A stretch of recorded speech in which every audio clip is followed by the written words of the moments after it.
ಮಂಗಳೂರು ಬಳಿ ಇರುವ ಪುಟ್ಟಹಳ್ಳಿ, ಹಸಿರು ಹೊಲಗಳು, ನದಿ ಮತ್ತು ಸುಂದರವಾದ ಗುಡ್ಡಗಳ ನಡುವೆ ಅಹಾನ್ ಮತ್ತು ಸನ್ನಿಧಿ ಅವರ ಕತೆ ಆರಂಭವಾಗುತ್ತದೆ.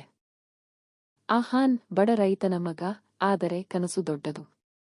ಮಂಗಳೂರಿನಲ್ಲಿ ಇಂಜಿನಿಯರಿಂಗ್ ಓದುತ್ತಿದ್ದ ಆತ ವಾರಾಂತ್ಯಕ್ಕೆ ತನ್ನ ಹಳ್ಳಿಗೆ ಬಂದು ತಂದೆಯ ಹೊಲದಲ್ಲಿ ಸಹಾಯ ಮಾಡುತ್ತಿರುತ್ತಿದ್ದ. ಸನ್ನಿಧಿ ಈ ಹಳ್ಳಿಯ ಸೊಂಪಾದ ಹುಡುಗಿ.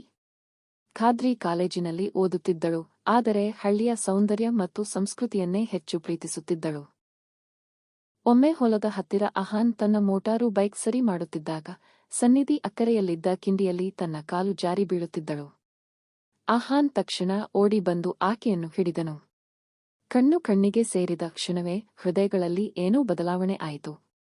ಆದರೆ ಇಬ್ಬರೂ ಅದನ್ನು ಒಪ್ಪಿಕೊಳ್ಳಲು ತಯಾರಾಗಿರಲಿಲ್ಲ. ಕಾಲ ಕಳೆದಂತೆ ಅವರು ಸ್ನೇಹಿತರಾದರು. ಹಳ್ಳಿಯ ಹಬ್ಬಗಳಲ್ಲಿ ಒಟ್ಟಿಗೆ ಹಾರಾಟ, ಸೈಕಲ್ ಓಡಿಸುವ ಸ್ಪರ್ಧೆ, ಮೇಳಗಳ ಸಂಭ್ರಮ ಇವೆಲ್ಲ ಅವರ ಸಂಬಂಧವನ್ನು ಗಟ್ಟಿಗೊಳಿಸುತ್ತಾ ಹೋಯಿತು. ಆದರೆ ಒಮ್ಮೆ ಮಳೆಯಾದಾಗ ಸನ್ನಿಧಿ ಬೀದಿ ಮಾರ್ಗದಲ್ಲಿ ಸಿಕ್ಕಿಬಿದ್ದಳು. ಅಹಾನ್ ಅವಳನ್ನು ಸುರಕ್ಷಿತವಾಗಿ ಮನೆಗೆ ಕರೆದೊಯ್ದಾಗ ಇಬ್ಬರ ಮನಸ್ಸಿನಲ್ಲೂ ಪ್ರೀತಿಯ ಭಾವನೆ ಬೆಳೆದು ಹೋಯಿತು. ಆದರೆ ಈ ಸಂಬಂಧಕ್ಕೆ ದೊಡ್ಡ ಅಡ್ಡಿ ಅಂದರೆ ಸನ್ನಿಧಿಯ ತಂದೆ. ಅವರು ಕಠಿಣ ವ್ಯಕ್ತಿ. ತಮ್ಮ ಮಗಳಿಗೆ ನಗರದಲ್ಲಿ ದೊಡ್ಡವನೇನೂ ಒಬ್ಬ ವ್ಯಾಪಾರಸ್ಥನನ್ನು ಮದುವೆ ಮಾಡಲು ತೀರ್ಮಾನಿಸಿದ್ದರು. ಈ ವಿಚಾರ ತಿಳಿದ ಅಹಾನ್ ಸಂಕಟಗೊಂಡು ಹೊರಟು ಹೋಗಲು ನಿರ್ಧರಿಸಿದ. ಆದರೆ ಸನ್ನಿಧಿ ತನ್ನ ಹೃದಯದ ಮಾತನ್ನು ತಾಯಿಗೆ ಹೇಳಿದಳು. ತಾಯಿ ಇದನ್ನು ಅಪ್ಪನಿಗೆ ಹೇಳಿದಾಗ ಅಪ್ಪನಿಗೂ ಅಹಾನ್ ನಿಷ್ಠಾವಂತ ಹುಡುಗನಾದದ್ದು ಗೊತ್ತಾಯಿತು.